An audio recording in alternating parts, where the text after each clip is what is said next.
il en aura la calculette.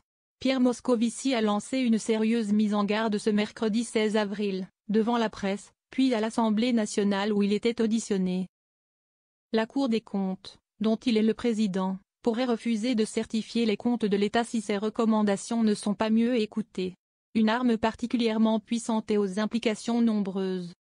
J'aimerais vous faire part, non pas de ma mauvaise humeur, mais de ma très mauvaise humeur s'agissant des suites, ou plutôt de l'absence systématique de suites, qui sont données à l'acte de certification que nous publions annuellement. A lancé Pierre Moscovici, en présentant divers documents dont la certification des comptes de l'État pour 2024.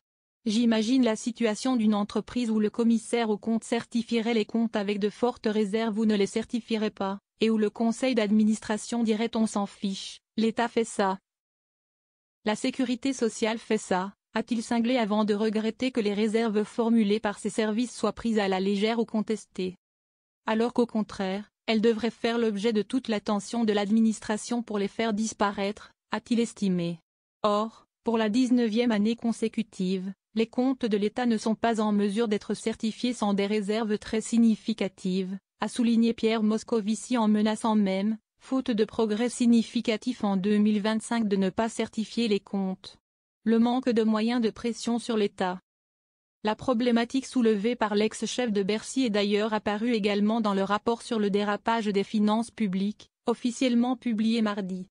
Dans sa déposition, le Haut Conseil aux finances publiques, qui dépend de la Cour des comptes, évoquait une véritable arme nucléaire pas forcément adaptée. Soit nous qualifions le budget d'insincère, ce qui reviendrait en quelque sorte à utiliser l'arme nucléaire, c'est-à-dire à provoquer de facto l'inconstitutionnalité du PLF. Soit nous recourons à l'utilisation qualitative d'une sémantique délicate optimiste, élevée jusqu'à irréaliste et, pourquoi pas, incohérent. Mais une fois cela écrit, il ne se passe pas grand-chose, déplore le HCFP. D'ailleurs, Pierre Moscovici a eu de nouveau des mots très durs sur le budget 2024, concocté à l'automne 2023 avec des prévisions qui se sont révélées trop optimistes, des équipes dirigées alors par Bruno Le Maire.